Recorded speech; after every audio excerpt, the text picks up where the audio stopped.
ആതുരപൂർണ പ്രശോഭിതം ഈ ജീവിതം, ആർദ്രമാം ദൈവസ്നേഹം നിറയും പൂവനം. ആതുരപൂർണ പ്രശോഭിതം ഈ ജീവിതം, ആർദ്രമാം ദൈവസ്നേഹം നിറയും പൂവനം. സ്നേഹദീപനാളമായി വിളങ്ങും ധന്യജീവിതം.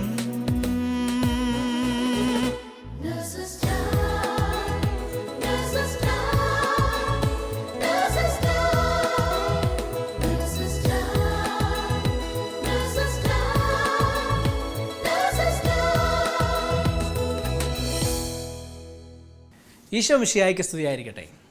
വിശുദ്ധ മത്തായി എഴുതിയ സുവിശേഷത്തിൻ്റെ 5:16 ഇപ്രകാരം പറയുന്നു: മനുഷ്യർ നിങ്ങളുടെ സത്പ്രവൃത്തികൾ കണ്ട് സ്വർഗസ്നായ പിതാവിനെ മഹത്വപ്പെടുത്തേണ്ടതിനായി നിങ്ങളുടെ വെളിച്ചം അവരുടെ മുമ്പിൽ പ്രകാശിക്കട്ടെ. ക്രിസ്തുവിനെ അറിഞ്ഞ് നാം ഓരോരുത്തർക്കും ക്രിസ്തുവിനെ പങ്കുവെച്ച് കൊടുക്കണം എന്ന വലിയൊരു ഉത്തരവാദിത്വം കൂടിയുണ്ട്. എന്നാൽ നേഴ്സുമാരായ നമുക്ക് പ്രഘോഷണത്തെക്കാൾ ഉപരി പ്രവൃത്തിയിലൂടെയാണ് ഇത് സാധിക്കുന്നത്. അങ്ങനെ ദൈവസ്നേഹത്താൽ നിറഞ്ഞും അല്ലാതെയും ജോലി ചെയ്യുന്ന അനേകം വ്യക്തികളെ നിങ്ങൾക്ക് പരിചയമുണ്ടാകുമല്ലോ. എന്നാൽ നേഴ്സസ് മിനിസ്ട്രിയുടെ ഒരേ ഒരു ലക്ഷ്യം ഇതാണ്: ലോകമെമ്പാടുമുള്ള നേഴ്സുമാർ യേശുക്രിസ്തുവിനെ അറിഞ്ഞ് ആ സ്നേഹം അനുഭവിച്ച് അങ്ങനെ അവരിലൂടെ ആ ദൈവിക സ്നേഹം അനേകം വ്യക്തികളിലേക്ക് പങ്കുവയ്ക്കപ്പെടണം. അങ്ങനെ അവരും അവരുടെ കുടുംബവും വിശുദ്ധരായിത്തീരണം. ഇപ്പോൾ നമുക്ക് ഖത്തറിൽ 34 വർഷമായി നേഴ്സിംഗ് ശുശ്രൂഷ ചെയ്തു വരുന്ന മോളി സിസ്റ്ററിന് നമ്മോട് എന്താണ് പറയാനുള്ളതെന്ന് ശ്രമിക്കാം. Price the Lord. ഇന്നത്തെ ഈ ശുശ്രൂഷയ്ക്കായിട്ട് നേഴ്സസ് മിനിസ്ട്രിയിൽ എനിക്ക് ലഭിച്ച ഈ അവസരത്തെ ഓർത്ത് ദൈവത്തിന് ഞാൻ നന്ദിയോടെ സ്തോത്രം ചെയ്യുന്നു. Life is an unknown surprising journey. ഇത് ജീവിതത്തിൽ യഥാർത്ഥമായി മനസ്സിലാക്കിയിട്ടുള്ള ഒരു വ്യക്തിയാണ് ഞാൻ.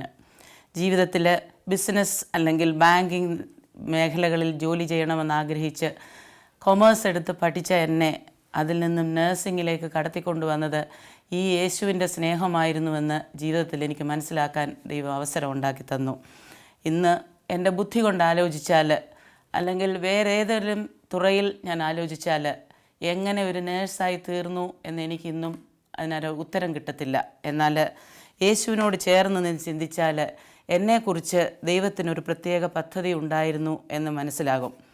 നേഴ്സിങ്ങിന് വിടാൻ പെൺമക്കളില്ലെന്ന് പറഞ്ഞ പിതാവിൻ്റെ കയ്യിൽ നിന്ന് നഴ്സിംഗ് ആപ്ലിക്കേഷൻ സൈൻ ചെയ്ത് വാങ്ങി അതിനുശേഷം അപ്ലൈ ചെയ്തു. യൂണിവേഴ്സിറ്റിയിൽ നിന്ന് 3 പ്രാവശ്യം ഇൻ്റർവ്യൂവിന് ഡേറ്റ് മാറ്റി തന്ന് എന്നെ നഴ്സിംഗ് ഫീൽഡിലേക്ക് കൊണ്ടുവന്നത് ഈ ദൈവത്തിൻ്റെ പദ്ധതി മാത്രമായിരുന്നു എന്ന് ജീവിതത്തിലുടനീളം ഞാൻ വിശ്വസിച്ചുകൊണ്ടിരിക്കുന്നൊരു കാര്യമാണ്. എന്നിരുന്നാലും ഒരു നേഴ്സിൻ്റെ ഫീൽഡ് അല്ലെങ്കിൽ ഒരു നേഴ്സിൻ്റെ വർക്ക് പ്ലേസ് എങ്ങനെയാണ് അല്ലെങ്കിൽ നേഴ്സ് എന്താണ് എനിക്കറിയില്ലായിരുന്നു. 8ാമത്തെ വയസ്സിൽ കയ്യിലുണ്ടായ ഒരു ചെറിയ മുറിവ് തുന്നിക്കെട്ടുന്നതിന് വേണ്ടി ഹോസ്പിറ്റലിൽ ചെന്നപ്പോൾ ഡോക്ടറെ സഹായിച്ച മറിയാമ്മ സിസ്റ്ററിനെയും അതുവഴി മെഡിസിനുമായിട്ട് കടന്നുപോയ സാറാമ്മ സിസ്റ്ററിൻ്റെയും മുഖം മാത്രമായിരുന്നു എൻ്റെ മനസ്സിലുണ്ടായിരുന്നത്. എന്നാൽ നഴ്സിങ്ങിന് വന്നു, ഞാൻ പഠിച്ചു, പാസ്സായി, നല്ല മാർക്കോടെ വിജയിച്ചു. ദൈവം ഉടനെ തന്നെ എനിക്കൊരു ജോലിയും ശരിയാക്കി തന്നു. അതിനുശേഷം ഗൾഫ് രാജ്യങ്ങളിലേക്കോ പുറം നാടുകളിലേക്കോ പോകില്ല എന്ന് ചിന്തിച്ചിരുന്ന എന്നെ മറ്റു ചില കാരണങ്ങളാൽ അഭിപ്രായം മാറ്റി ഈ രാജ്യത്ത് ദൈവം എന്നെ എത്തിച്ചു. അതിൻ്റെയൊക്കെയും വെളിപ്പെടുത്തലുകൾ പിന്നീടാണ് എനിക്ക് ദൈവം നൽകി തന്നത്. ഇവിടെ വന്നതിന് ശേഷവും ഇവിടുത്തെ അന്നത്തെ സിറ്റുവേഷനിൽ ഒരു കോൺട്രാക്റ്റ് ഞാൻ ഇവിടെ തികച്ച് കടന്നു പോകുമെന്ന് ആഗ്രഹിച്ചിരുന്ന എന്നെ കഴിഞ്ഞ 34 വർഷമായി ഇവിടെ നിർത്തിയിരിക്കുന്ന ദൈവത്തിൻ്റെ വൻ കൃപയോർത്ത് ദൈവത്തിന് നന്ദിയോടെ സ്തോത്രം ചെയ്യുന്നു. ഇന്നത്തെ നമ്മുടെ അല്പനേരത്തെ ചിന്തയ്ക്കായിട്ട് ലൂക്കോസിൻ്റെ സുവിശേഷം 10-ാം അധ്യായത്തിൻ്റെ 25 മുതൽ 37 വരെയുള്ള വാക്യം നമുക്ക് നോക്കാം. ഈ ഭാഗത്ത് യേശുവും ഒരു നിയമജ്ഞനും തമ്മിലുള്ള സംഭാഷണം നമുക്ക് കാണാം. സുവിശേഷങ്ങൾ നമ്മൾ പഠിക്കുമ്പോൾ 4 സുവിശേഷത്തിലും മത്തായി മുതൽ യോഹന്നാൻ വരെയുള്ള സുവിശേഷങ്ങളിൽ ഈ ഉപമ പല രീതിയിൽ പ്രതിപാദിച്ചിരിക്കുന്നതായിട്ട് കാണുന്നുണ്ട്. മത്തായിയുടെ സുവിശേഷത്തിൽ ധനികനായ ഒരു യുവാവ്, മർക്കോസിൻ്റെ സുവിശേഷത്തിൽ ധനികനായ ഒരു മനുഷ്യൻ, ലൂക്കോസിൻ്റെ സുവിശേഷത്തിൽ നിയമജ്ഞനോട് മറ്റൊരു ഉപമയിലൂടെ വിശദീകരണം യേശു കൊടുക്കുന്നു. യോഹന്നാൻ്റെ സുവിശേഷത്തിൽ നിക്കോദെമോസിനോട് പറയുന്നു, വീണ്ടും ജനിക്കുന്നില്ലെങ്കിൽ, അല്ല ജലത്താലും ആത്മാവിനാലും ജനിക്കുന്നില്ലെങ്കിൽ ഒരുവനും ദൈവരാജ്യം കാണാൻ കഴിയില്ലെന്ന്. യേശുവിൻ്റെ അടുത്ത് വന്ന് ചോദിക്കുന്ന 4 പേർക്കും അറിയേണ്ടത് ഒരേ കാര്യമായിരുന്നു: നിത്യജീവൻ പ്രാപിക്കാൻ എന്ത് ചെയ്യണം? ഞാൻ അതിൻ്റെ വിശദാംശത്തിലേക്ക് കടക്കുന്നില്ല. നമ്മുടെ ഇന്നത്തെ ചിന്തയ്ക്കായിട്ട് ഞാൻ ഉദ്ദേശിച്ചിരിക്കുന്നത്, യേശുവിൻ്റെ അടുത്ത് വന്ന നിയമജ്ഞൻ തന്നെ നീതീകരിക്കാൻ ശ്രമിച്ചപ്പോൾ യേശു അവനോട് പറഞ്ഞു കൊടുക്കുന്ന അല്ലെങ്കിൽ വ്യക്തമാക്കി കൊടുക്കുന്ന ഒരു കാര്യമാണ് ഞാൻ ഇന്ന് ചിന്തിക്കാൻ പോകുന്നത്. യേശു ഇതുപോലെ നമ്മളും പലപ്പോഴും നമ്മളെ തന്നെ നീതീകരിക്കാൻ ശ്രമിക്കുന്നവരാണ്. എന്നാൽ നമ്മുടെ നീതീകരണമല്ല, യേശുവാണ് നമ്മളിൽ ഓരോരുത്തരിലൂടെയും പ്രവർത്തിക്കുന്നതെന്ന് നാം ഓരോരുത്തരും മനസ്സിലാക്കേണ്ടതാണ്. ഈ ഉപമ നമ്മൾ പഠിക്കുമ്പോൾ 3 വ്യക്തികളെ നമുക്കവിടെ കാണാൻ സാധിക്കുന്നുണ്ട്. ഒന്നൊരു ലേവയൻ, രണ്ടാമതൊരു പുരോഹിതൻ. ഇവർ രണ്ടുപേരും ചിന്തിച്ചത്, ഞാനിപ്പോൾ ഇയാളുടെ കാര്യം നോക്കാൻ പോയാൽ എന്താണ് എൻ്റെ അവസ്ഥ എന്നാണ്. ഞാൻ ഉദ്ദേശിച്ച കാര്യങ്ങളൊന്നും നടക്കില്ല, പല കാര്യങ്ങളും മുടങ്ങിപ്പോകും, സമയത്തിന് ഉദ്ദേശിച്ച സ്ഥലത്ത് എത്താൻ സാധിക്കത്തില്ല. അതുകൊണ്ട് രണ്ടുപേരും അവരുടെ കാര്യങ്ങളിൽ വ്യാപൃതരായി അവിടെ നിന്നും കടന്നു പോകുന്നതായിട്ട് നമ്മൾ കാണുന്നു. മൂന്നാമതായി കടന്നു വരുന്ന സമരിയാക്കാരൻ അങ്ങനെയല്ല ചിന്തിച്ചത്. ഈ വ്യക്തിയെ ഈ അവസ്ഥയിൽ ഞാൻ ഉപേക്ഷിച്ച് പോയാൽ, ഈ വ്യക്തിയെ ഞാൻ ശ്രദ്ധിക്കാതെ പോയാൽ അവൻ്റെ അവസ്ഥ എന്താകുമെന്നാണ് സമരിയാക്കാരൻ ചിന്തിച്ചത്. സ്വന്തം അവസ്ഥയേക്കാൾ കടന്നു വരുന്നവരുടെ അവസ്ഥ ചിന്തിക്കുന്നവരാണ് നഴ്സുമാർ. നമുക്കറിയാം, ഏതവസ്ഥയിൽ ഒരു രോഗി വന്നാലും ആ അവസ്ഥയ്ക്കനുസരിച്ച് പ്രവർത്തിക്കാൻ ദൈവം നമുക്ക് ഓരോരുത്തർക്കും പ്രത്യേക കഴിവ് തന്നിട്ടുണ്ട്. നമ്മൾ ഓരോരുത്തരും പലവിധമായിട്ടുള്ള പ്രശ്നങ്ങളും പ്രയാസങ്ങളും അലട്ടിക്കൊണ്ടിരിക്കുമ്പോഴും, ഉദാഹരണമായിട്ട് വീട്ടിൽ പനി പിടിച്ച് കിടക്കുന്ന കുഞ്ഞ്, അല്ലെങ്കിൽ വീട്ടിൽ മറ്റ് രോഗാവസ്ഥയിലായിരിക്കുന്ന മറ്റേതെങ്കിലും വ്യക്തികൾ, അല്ല മറ്റ് പലവിധമായിട്ടുള്ള ചിന്തകളിലും ഭാരങ്ങളിലും അലഞ്ഞ് നമ്മൾ ജോലിക്കെത്തിയാലും നമ്മുടെ രോഗികളെ കണ്ടു കഴിയുമ്പോൾ ഇതെല്ലാം നമ്മൾ പുറകിലേക്ക് മാറ്റി നിർത്തുന്നതാണ്, മറക്കുകയാണ്. രോഗികൾക്ക് വേണ്ടി ജീവിക്കാൻ വേണ്ടി നമ്മളെ ഓരോരുത്തരെയും ദൈവം തിരഞ്ഞെടുത്തിരിക്കുകയാണ്. യോഹന്നാൻ്റെ സുവിശേഷം 10-ാം അധ്യായത്തിൻ്റെ 10-ാം വാക്യത്തിൽ പറയുന്നു, ഞാൻ വന്നിരിക്കുന്നത് അവർക്ക് ജീവൻ ഉണ്ടാകുവാനും അത് സമൃദ്ധമായിട്ട് ഉണ്ടാകുവാനുമാണെന്ന്. ജീവിത സമൃദ്ധിയിലേക്ക് രോഗിയെ നയിക്കാൻ ഒരു നേഴ്സിന് മാത്രമേ സാധിക്കുകയുള്ളൂ. നമ്മൾ ഓരോരുത്തരും കേട്ടിട്ടുണ്ട്, nursing is A God gifted position എന്ന്. ശരിക്കും ജീവിതത്തിൽ ഇതൊരു ഗോഡ് ഗിഫ്റ്റഡ് പൊസിഷനാണെന്ന് നമ്മൾ ഓരോരുത്തരും ഓരോ ദിവസത്തെ നമ്മുടെ ജോലിയിലൂടെ നമ്മൾ മനസ്സിലാക്കിക്കൊണ്ടിരിക്കുന്നവരാണ്. ഒരു നേഴ്സിൻ്റെ ഉത്തരവാദിത്വം എന്ന് പറഞ്ഞാൽ ജീവനെ പരിപാലിക്കുക, അല്ലെങ്കിൽ ജീവനെ പ്രൊട്ടക്റ്റ് ചെയ്യുക എന്നുള്ളതാണ്. ജീവൻ്റെ കാവലാണ് ഒരു നേഴ്സിനെ ദൈവം ഏൽപ്പിച്ചിരിക്കുന്നത്. തന്നെ അറിയാത്ത ഒരു രോഗിക്ക് വേണ്ടി, തൻ്റെ ആരുമല്ലാത്ത ഒരു രോഗിക്ക് വേണ്ടി രാവും പകലും കാത്തിരിക്കുന്നതായിട്ടുള്ള ഒരവസ്ഥ. ഡോക്ടർമാർ അസുഖത്തിൻ്റെ കാരണങ്ങൾ കണ്ടുപിടിച്ച് മരുന്ന് പ്രിസ്ക്രൈബ് ചെയ്ത് കൊടുക്കുന്നു. എന്നാൽ അത് സമയത്ത് കൊടുത്ത് ഒരു രോഗിയെ ജീവിതത്തിൻ്റെ പ്രഭാതത്തിലേക്ക് നടത്തുന്നത് നഴ്സുമാരാണ്. അതാണ് ഒരു നഴ്സിൻ്റെ കടമ. രോഗി പറയുന്നത് കേൾക്കുന്നവരാകണം നഴ്സുമാർ. അവർ എപ്പോഴും ഒരു നല്ല കൗൺസിലറായിട്ട് തീരണം എന്നാണ് ദൈവം ആഗ്രഹിക്കുന്നത്. സ്നേഹത്തോടു കൂടിയുള്ള ഒരു വാക്ക്, ഒരു തലോടൽ, ഇതൊക്കെ മരുന്നിനേക്കാൾ കൂടുതൽ ഒരു രോഗിയിൽ പ്രയോജനം ചെയ്യും എന്ന് നമ്മൾ ഓരോരുത്തരും പല അവസരങ്ങളിൽ കണ്ടിട്ടും മനസ്സിലാക്കിയിട്ടുമുള്ളവരാണ്. ജീവിതത്തിൻ്റെ ഓരോ സ്ഥലത്തിലൂടെയും നമ്മൾ പോകുമ്പോൾ, രോഗികളുമായി നമ്മൾ സമ്പർക്കം പുലർത്തുമ്പോൾ, ഒരു വാക്ക് ഒരു പക്ഷേ അവരെ നമ്മളിൽ നിന്ന് ഒരു വ്യത്യസ്ത രീതിയിലുള്ളൊരു നേഴ്സ് എന്നവർക്ക് മനസ്സിലാക്കാൻ അവസരം ഉണ്ടാക്കി കൊടുക്കും. സങ്കടത്തിലും പ്രയാസങ്ങളിലും വരുന്ന ഞെരുക്കങ്ങളിലും കൂടെ ഇരിക്കുന്നവരുമായി യേശു തന്നെ ഏകീകരിക്കുന്നു എന്നുള്ള പൊതു പ്രമാണമാണ് മത്തായിയുടെ സുവിശേഷം 25-ാം അധ്യായത്തിൻ്റെ 40-ാം വാക്യത്തിൽ നമുക്ക് കാണിച്ചു തരുന്നത്. വിശക്കുന്നവർക്കും ദാഹിക്കുന്നവർക്കും പരദേശിക്കും രോഗിക്കും വസ്ത്രരഹിതർക്കും ബന്ധനസ്ഥർക്കും ആവശ്യമായ ശുശ്രൂഷകൾ ചെയ്യുന്നവർ യേശുവിനെ തന്നെയാണ് ശുശ്രൂഷിക്കുന്നത് എന്ന് കർത്താവ് നമുക്ക് മനസ്സിലാക്കി തരുന്നു. ഇത് നമ്മുടെ ഓരോരുത്തരുടെയും കടമയാണ്. നാം അത് ചെയ്യണമെന്ന് ദൈവം നമ്മൾ ഓരോരുത്തരിൽ നിന്നും ആഗ്രഹിക്കുന്നു. എൻ്റെ ഏറ്റവും എളിയ ഈ സഹോദരന്മാരിൽ ഒരുവന് നിങ്ങളിത് ചെയ്തു കൊടുത്തപ്പോൾ എനിക്ക് തന്നെയാണ് ചെയ്തതെന്ന് യേശു നമുക്ക് ഓരോരുത്തർക്കും വ്യക്തമാക്കി തരുന്നു. അതുപോലെ തന്നെ അതിൻ്റെ മറുവശവും യേശു നമുക്ക് കാണിച്ചു തരുന്നുണ്ട്. എൻ്റെ ഏറ്റവും എളിയ ഈ സഹോദരന്മാരിൽ ഒരുവന് നിങ്ങൾ ചെയ്യാതിരുന്നപ്പോൾ എനിക്ക് തന്നെയാണ് ചെയ്യാതിരുന്നതെന്ന്. ഈ എളിമ എൻ്റെ ജീവിതത്തിലും പ്രാവർത്തികമാക്കാൻ ദൈവം എനിക്ക് അവസരം തന്നു. ദൈവത്തിൻ്റെ കൃപയാൽ ഞാൻ നഴ്സിംഗ് മിനിസ്ട്രിയുമായിട്ട് സഹകരിച്ച് പ്രവർത്തിക്കുവാനും നഴ്സിംഗ് ഫീൽഡിൽ വന്നതിന് ശേഷം പലവിധമായിട്ടുള്ള എൻ്റെ അഹങ്കാരങ്ങൾ, അല്ലെങ്കിൽ എന്നിലുണ്ടായിരുന്ന പലവിധമായിട്ടുള്ള മറ്റ് സ്വഭാവ രീതികൾ ഒക്കെ മാറാൻ എനിക്ക് സാധിച്ചിട്ടുണ്ട്. അവൻ വളരണം, ഞാനോ കുറയണമെന്ന് പറഞ്ഞുകൊണ്ട് എന്നെ തന്നെ ഞാൻ എൻ്റെ കർത്താവിന് സമർപ്പിച്ചു കൊടുത്തപ്പോൾ ദൈവം എന്നിലൂടെ വളരുകയും അത്ഭുതങ്ങൾ പ്രവർത്തിക്കുകയും ചെയ്തുകൊണ്ടിരിക്കുന്നു. ഇന്നും എന്നേക്കാൾ എളിയവരിലെ അവരിലേക്ക് കടന്നു ചെല്ലുവാൻ, അവരോട് സ്നേഹം പങ്കുവയ്ക്കുവാൻ, അവർക്കാവശ്യമായത് പറഞ്ഞു കൊടുക്കുവാൻ, അവരോടൊത്ത് സഹകരിക്കാൻ ദൈവം എനിക്ക് വളരെയധികം അവസരങ്ങൾ നൽകിക്കൊണ്ടിരിക്കുന്നു. അതിലൂടെയൊക്കെയും പ്രവർത്തിക്കുന്നതിൽ സന്തോഷവും സമാധാനവും കണ്ടെത്തിക്കൊണ്ട് മാത്രമാണ് എൻ്റെ ജീവിതം മുന്നോട്ട് നയിക്കുന്നത്. ഒരു ബെഡ് സൈഡ് നേഴ്സായി ജോലി ചെയ്യുന്ന അവസരത്തിൽ നമുക്ക് നമ്മെ തന്നെ മറന്നേ പറ്റൂ. ഹോസ്പിറ്റൽ ഒരു ദേവാലയവും അതുപോലെ തന്നെ രോഗിയുടെ മുറിയാവണം നമ്മുടെ അൾത്താര. രോഗിയായിരിക്കണം നമ്മുടെ ഓരോരുത്തരുടെയും ബലിവസ്തു.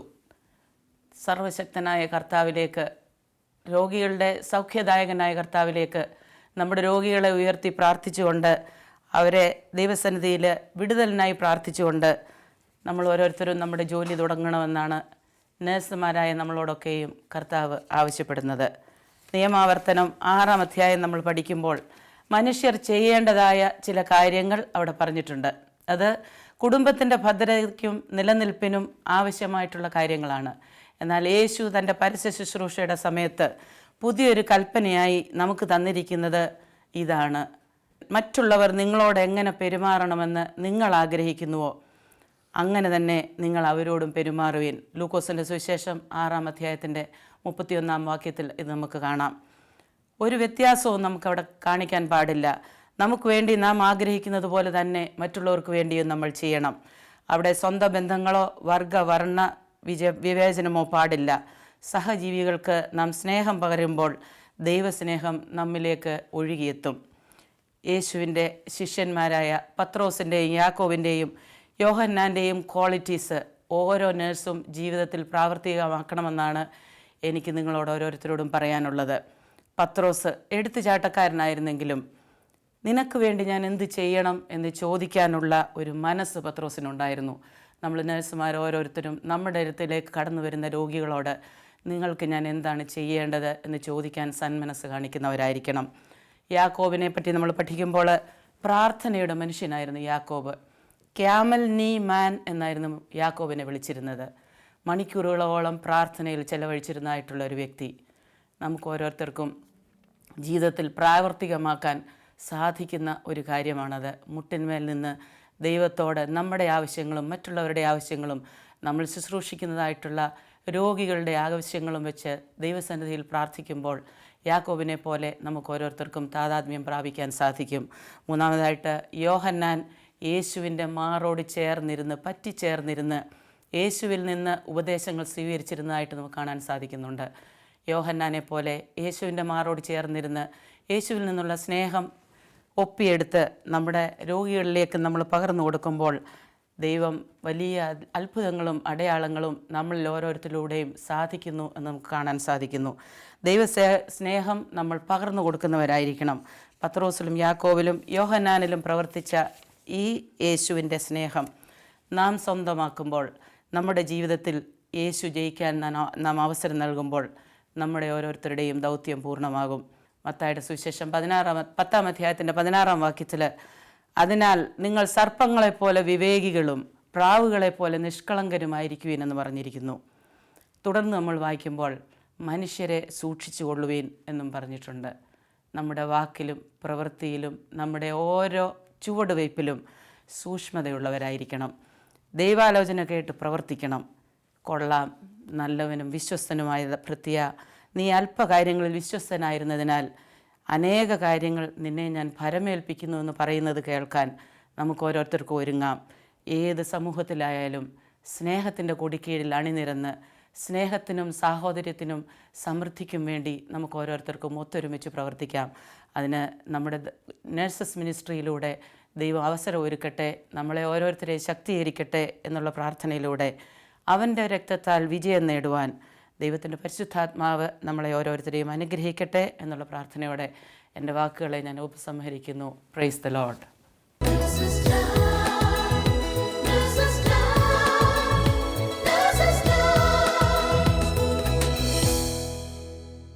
നേഴ്സിംഗ് ശുശ്രൂഷയുടെ മാഹാത്മ്യവും നമ്മുടെ ഉത്തരവാദിത്തങ്ങളെയും പറ്റി സ്വന്തം ജീവിതാനുഭവത്തിലൂടെ പങ്കുവെച്ച് തന്ന മോളി സിസ്റ്ററിനെ ഓർത്ത് നമുക്ക് യേശുവിനോട് നന്ദി പറയാം. നേഴ്സുമാരെ നമുക്ക് ഓരോരുത്തർക്കും നമ്മുടെ കുടുംബത്തിലും ഒരുപാട് ഉത്തരവാദിത്തങ്ങളുണ്ടല്ലോ. നമുക്കിപ്പോൾ ഈ കുടുംബത്തെ പരിചയപ്പെടാം. ഈശോ മിശിഹായ്ക്ക് സ്തുതിയായിരിക്കട്ടെ. എന്നെ ശക്തനാക്കുന്നവനിലൂടെ എല്ലാം ചെയ്യുവാൻ എനിക്ക് സാധിക്കും. എന്ന തിരുവചനത്തിൽ നിന്ന് ശക്തി സ്വീകരിച്ച ഒരു കുടുംബത്തെയാണ് നാം ഇന്നിവിടെ പരിചയപ്പെടുക. ജോളിയും ഭർത്താവ് ഷീജനും 3 മക്കളും. നേഴ്സസ് ടൈമിലേക്ക് ജോളിയെയും കുടുംബത്തെയും നമുക്ക് സ്വാഗതം ചെയ്യാം. ജോളിയുടെ കുടുംബ പശ്ചാത്തലം ഒന്ന് വിവരിക്കാമോ? തൃശ്ശൂർ കുരിച്ചിറയിലാണ് ഞങ്ങളുടെ വീട്. ഇവിടെ ഞങ്ങൾ താമസിക്കുന്നത് അബുദാബിയുടെ വെസ്റ്റേൺ റീജിയനായ ബദാസയിലാണ്. അബുദാബിയിൽ നിന്ന് 170 കിലോമീറ്റർ അകലെയാണ് ഞങ്ങൾ താമസിക്കുന്നത്. അവിടെ നേഴ്സായിട്ട് അവിടുത്തെ ഗവൺമെൻറ് ഹോസ്പിറ്റലിൽ ഞാൻ ജോലി ചെയ്യുന്നു. ഹസ്ബൻഡ് മിസ്റ്റർ ഷീജൻ, ആൾ പാർട്ട് ടൈമായിട്ട് സ്വന്തമായി ജോലി ചെയ്യുന്നു. ഇത് മൂത്ത മോൻ ലോയ്ഡ് ടോംസ് 4 പഠിക്കുന്നു. റയാൻ ആഡ്ലി 2 പഠിക്കുന്നു. ഒരു മോൻ കൂടി ഉണ്ട്, നോയൽ ബെർണാഡ്. അങ്ങനെ അവിടെ ഞങ്ങൾ താമസിക്കുന്നു. ജോളിയുടെ ദൈവാനുഭവം ഒന്ന് പങ്കുവയ്ക്കാമോ? ചെറുപ്പത്തിലേ മുതൽ നവീകരണ അനുഭവത്തിലേക്ക് കരിസ്മാറ്റിക് പ്രയറിലൊക്കെ പങ്കെടുക്കാറുണ്ട് ഞാൻ. എൻ്റെ അമ്മച്ചി നല്ലൊരു നവീകരണത്തിലേക്ക് വന്ന മകളായിരുന്നു. അപ്പോൾ അമ്മച്ചിയുടെ പ്രാർത്ഥന കണ്ടിട്ടാണ് ചെറുപ്പം മുതലേ ഞാൻ വളർന്നത്. അബുദാബിയിലെ ഒരു നേഴ്സിങ്ങിൻ്റെ കൂട്ടായ്മയായ നേഴ്സസ് മിനിസ്ട്രിയിലൂടെ അവിടെ 2013 നടന്ന ഒരു പന്തക്കുസ്ത ദിനത്തിൽ ഡോക്ടർ ജോണിൻ്റെ ഒരു ക്ലാസ് കേട്ടപ്പോഴാണ് കൂടെ നടക്കുന്ന ഒരു ഈശോ നമുക്ക് എപ്പോഴും കൂട്ടുകാരനായി നമുക്കുണ്ടെന്നും നിത്യസഹായകനായ പരിശുദ്ധാത്മാവ് എപ്പോഴും നമുക്ക് സഹായകനായി നമ്മുടെ കൂടെ ഉണ്ടാവും എന്നുള്ള ബോധ്യം എനിക്ക് കിട്ടിയത്. അപ്പോൾ അന്ന് മുതൽ അതുവരെ ഉണ്ടായിരുന്ന എൻ്റെ ജീവിതത്തിൽ പാടെ മാറിയതുപോലെ എനിക്ക് തോന്നി. അതുവരെ എനിക്ക് തോന്നിയിരുന്ന എല്ലാ കാര്യങ്ങളും ഞാൻ തന്നെ ചെയ്യണേ, ഞാൻ അങ്ങനെയായിരുന്നു. പക്ഷേ എന്ത് ചെറിയ കാര്യം ചെയ്യുമ്പോഴും ആ ദൈവമഹത്വത്തിനെ ചെയ്യാനും പരിശുദ്ധാത്മാവിൻ്റെ കൂട്ട് വിളിച്ച് ചെയ്യാനുള്ള ബോധ്യം എനിക്ക് വന്നു.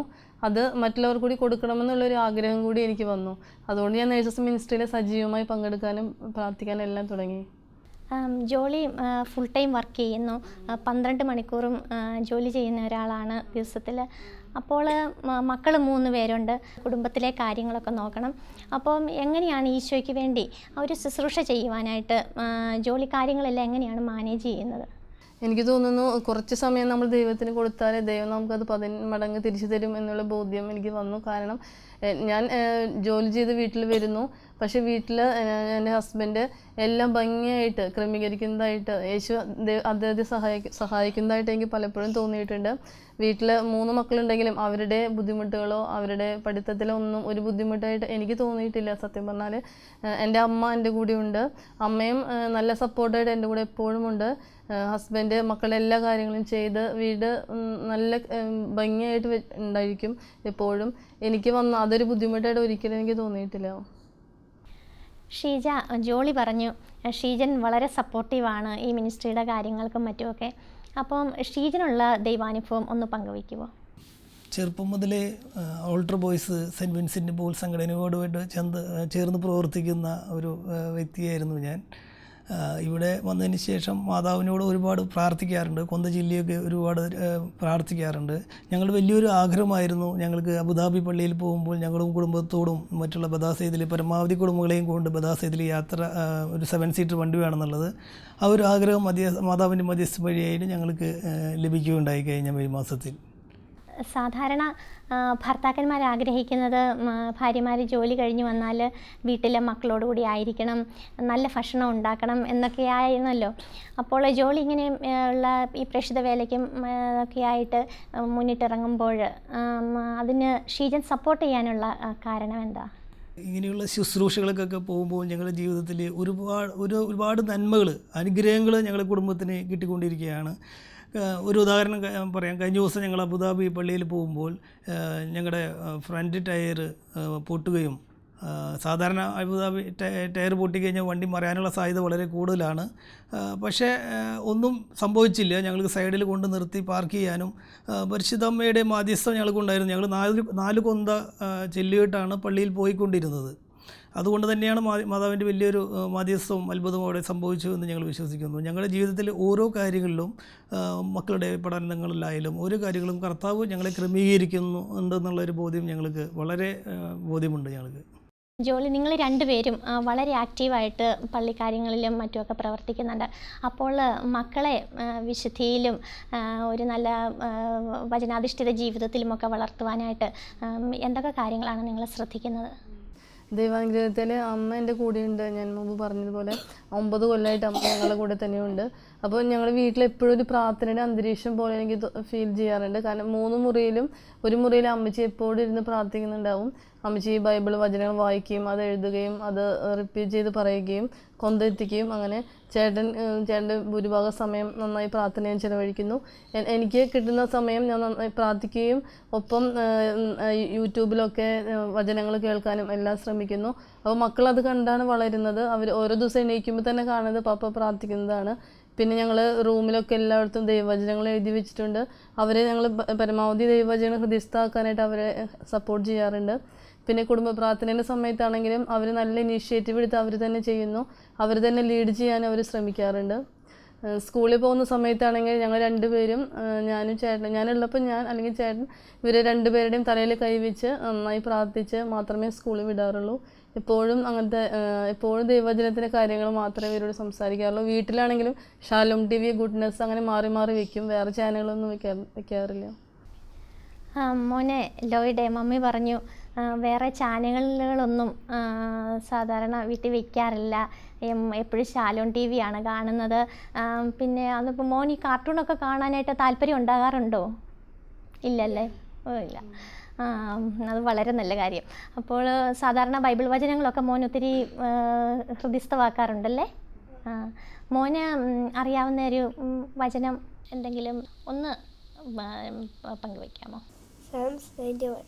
You who live in the shelter of the Most High, who abide in the shadow of the Almighty, will say to Allah, my refuge, my fortress, my God and my trust. For he will deliver you from the snare of the fall and from the deadly pestilence. He'll cover you with his pinions, under his wings you'll find refuge. His faithfulness shield and buckler. You'll not fear the terror or arrow that flies by day, or the pestilence shark as noonday.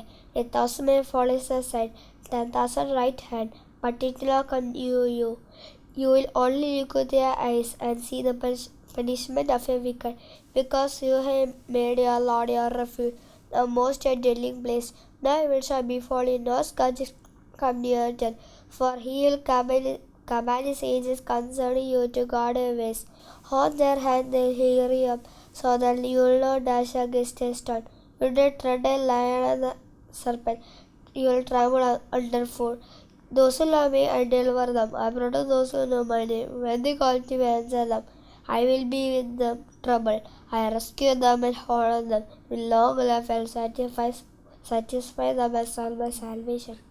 Praise the Lord. മോനെ വളരെ നന്നായിട്ട് മോന് വചനം പറഞ്ഞു. റേയൻ, ചേട്ടനും കണ്ടോ നല്ലപോലെ വചനങ്ങളൊക്കെ പറഞ്ഞു. മോനും വചനമൊക്കെ അറിയാമോ? മോന് ഇഷ്ടമുള്ള ഒരു ബൈബിൾ വചനം ചൊല്ലാമോ? Psalm 23. The Lord is my shepherd, I shall not want. He makes me lie in green pastures, leads me beside still waters, restores my soul, leads me in dry paths for his name. Even though I go through darkest valley, I fear no evil, for you are with me. Your rod and your staff comfort me. You prepared a table before me. When I made with oil, my cup overflows. Surely goodness, mercy shall follow me all the days of my life, and I should dwell in the house of the Lord my whole life long. Oh, praise the Lord. Jeremiah 23:29 ഇങ്ങനെ പറയുന്നു, എൻ്റെ വചനം അഗ്നി പോലെയും പാറയെ തകർക്കുന്ന കൂടം പോലെയുമല്ലേ എന്ന് കർത്താവ് ചോദിക്കുന്നു.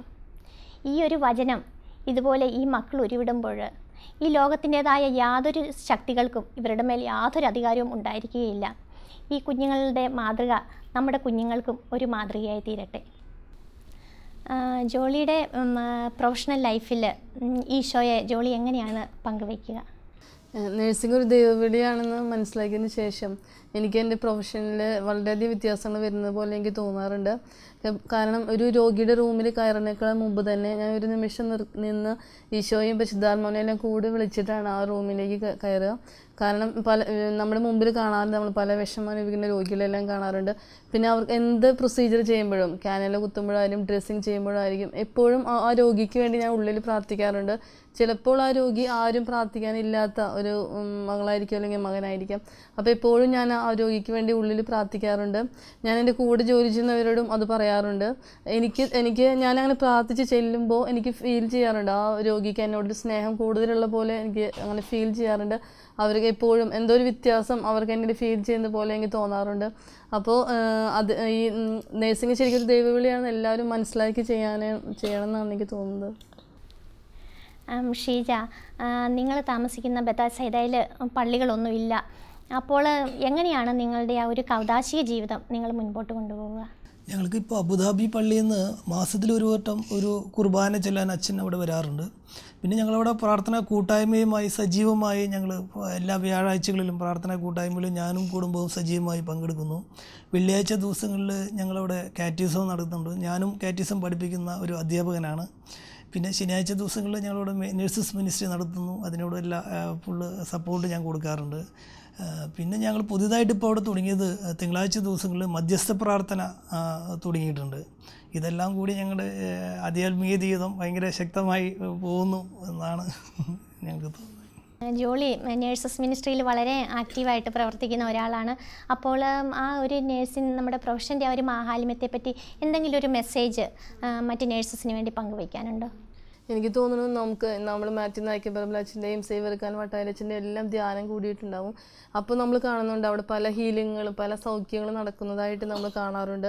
അച്ഛന്മാർക്ക് വേറെ നാഷണാലിറ്റിയുള്ള രോഗിയുടെ അടുത്തേക്ക് വരാനോ അവരെ സ്പർശിച്ച് പ്രാർത്ഥിക്കാനോ ഒന്നും ചിലപ്പോൾ സാഹചര്യമില്ലായിരിക്കാം.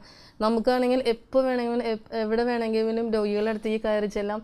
ഏത് നാഷണാലിറ്റിയുള്ള രോഗി ആയിക്കോട്ടെ, അവരുടെ അടുത്തേക്ക് കയറി ചെന്ന് നമുക്ക് ഒരു പ്രൊസീജിയർ ചെയ്യുമ്പോഴായാലും അവരെ സ്പർശിച്ച് പ്രാർത്ഥിക്കാനുള്ള സാഹചര്യം നമുക്കുണ്ട്. നമ്മുടെ ഈ പ്രൊഫഷൻ്റെ മഹാത്മ്യം മേന്മ നമ്മൾ നമ്മൾ ജോലി ചെയ്യുകയാണെങ്കിൽ വലിയൊരു സുവിശേഷവൽക്കരണം തന്നെയായിരിക്കും അത്. മറ്റു ജോലികളെ അപേക്ഷിച്ച് നമ്മൾ പുറത്തിറങ്ങി സുവിശേഷ വേല ചെയ്യണമെന്നില്ല. നമ്മുടെ ഉള്ള സമയം നമ്മുടെ ജോലിയിലുള്ള ഓരോ നിമിഷവും പ്രാർത്ഥിച്ചുകൊണ്ട് പരിശുദ്ധാത്മാവിനെ കൂടെ വിളിച്ചുകൊണ്ട് ആ രോഗിക്ക് ഒരു സൗഖ്യം, ആ ഒരു ആത്മാവിൻ്റെ രക്ഷ, അപ്പോൾ അത് ഈശോയ്ക്ക് കൂടുതൽ ഇഷ്ടമാകുമെന്ന് എനിക്ക് തോന്നുന്നു. ജോളി, നിങ്ങൾക്ക് 3 മക്കളാണല്ലോ ഉള്ളത്. അപ്പം ഇളയ മോന് എത്ര വയസ്സായി? അവന് 2 വയസ്സായി. ഇപ്പോൾ അവൻ ഉറങ്ങുകയാണ്. ഞാൻ നോക്കാം, അവനെ ഏറ്റവും ഞാൻ നോക്കാം. കുഞ്ഞുവാവ നല്ല ഉറക്കമാണല്ലോ. നല്ല ഉറക്കമാണ്. അവൻ നല്ല ഉഷാറാണ് ശരിക്കും. ശാലോം ടി വി കാണുമ്പോൾ അതിലെ സ്തുതിപ്പുകളും എല്ലാം കാണുമ്പോൾ അവനും ഹല്ലേലൂയ എന്നെല്ലാം പറയാറുണ്ട്. പിന്നെ ഞാൻ ആബാ പിതാവേ എന്നൊക്കെ പറഞ്ഞു കൊടുക്കുമ്പോൾ ക്ലിയറായിട്ട് ആബാ പിതാവേ എന്നൊക്കെ പറയാറുണ്ട്. പിന്നെ കുർബാനയ്ക്കും പ്രാർത്ഥനയ്ക്കും ഒക്കെ വലിയ കുഴപ്പമില്ലാണ്ടൊക്കെ ഇരിക്കാറുണ്ട്. സ്നേഹമുള്ളവരെ, അപ്പസ്തോല പ്രവർത്തനം 1:8 ഇങ്ങനെ പറയുന്നു: പരിശുദ്ധാത്മാവ് വന്നു കഴിയുമ്പോൾ നിങ്ങൾ ശക്തി പ്രാപിക്കും. ജെറുസലേമിലും യൂദയ മുഴുവനിലും സമരിയായിലും ഭൂമിയുടെ അതിർത്തികൾ വരെയും നിങ്ങൾ എനിക്ക് സാക്ഷികളായിരിക്കും. യേശുവിൻ്റെ നാമം ഈ ലോകമെങ്ങും പ്രഘോഷിക്കപ്പെടുന്ന ഈ അവസരത്തിൽ ഈ കുടുംബത്തിൻ്റെ മാതൃക നമുക്ക് ഓരോരുത്തർക്കും പ്രചോദനമായി തീരട്ടെ എന്ന് ആശംസിക്കുന്നു. Price the Lord. പ്രിയമുള്ളവരെ, കുടുംബം ഒന്നാകെ ദൈവരാജ്യ പ്രവർത്തനത്തിനായി ഇറങ്ങുമ്പോൾ എന്തുമാത്രം അനുഗ്രഹങ്ങളാണ് കുടുംബത്തിലേക്ക് വരുന്നതല്ലേ? മാതാപിതാക്കൾ കുഞ്ഞുങ്ങൾക്ക് പറഞ്ഞു കൊടുക്കുക മാത്രമല്ല, മാതൃക കൂടി കാണിക്കണം. അങ്ങനെ കുടുംബം ഒന്നാകെ വിശുദ്ധിയിൽ വളരട്ടെ. ലോകമെമ്പാടുമുള്ള എല്ലാ നേഴ്സുമാരെയും പരിശുദ്ധമ്മയുടെ വിമല ഹൃദയത്തിലൂടെ യേശുവിനെ സമർപ്പിച്ചുകൊണ്ട് നമുക്ക് പ്രാർത്ഥിക്കാം. ഓരോ നേഴ്സും ഒരു വിശുദ്ധയായി തീരട്ടെ. ദൈവമാതാവും ഞങ്ങളുടെ അമ്മയുമായ കന്യകാമറിയമേ, ഫാത്തിമാനാഥേ, എന്നെയും എൻ്റെ കുടുംബത്തെയും തിരുസഭയെയും മാനവകുലത്തെയും ലോകമെമ്പാടുമുള്ള നേഴ്സുമാരെയും അങ്ങേ വിമല ഹൃദയത്തിന് പ്രതിഷ്ഠിക്കുന്നു. അങ്ങേ ശക്തിയുള്ള സംരക്ഷണത്തിൽ ഞങ്ങളെ കാത്തുകൊള്ളണമേ. ആത്മീയവും ശാരീരികവുമായ സകല അപകടങ്ങളിലും ക്ലേശങ്ങളിലും നിന്ന് ഞങ്ങളെ രക്ഷിച്ചു കൊള്ളണമേ. എല്ലാറ്റിലും ദൈവേഷ്ടം കണ്ടെത്തി നിറവേറ്റുവാനും യേശുവിൻ്റെ തിരുഹൃദയത്തിന് പ്രീതികരമായ വിധത്തിൽ ജീവിച്ച് സ്വർഗഭാഗ്യത്തിൽ എത്തിച്ചേരുവാനും കാരുണ്യനാഥേ, ഞങ്ങളുടെ സ്നേഹമുള്ള അമ്മേ, ഞങ്ങളെ സഹായിക്കണമേ. ആമേൻ.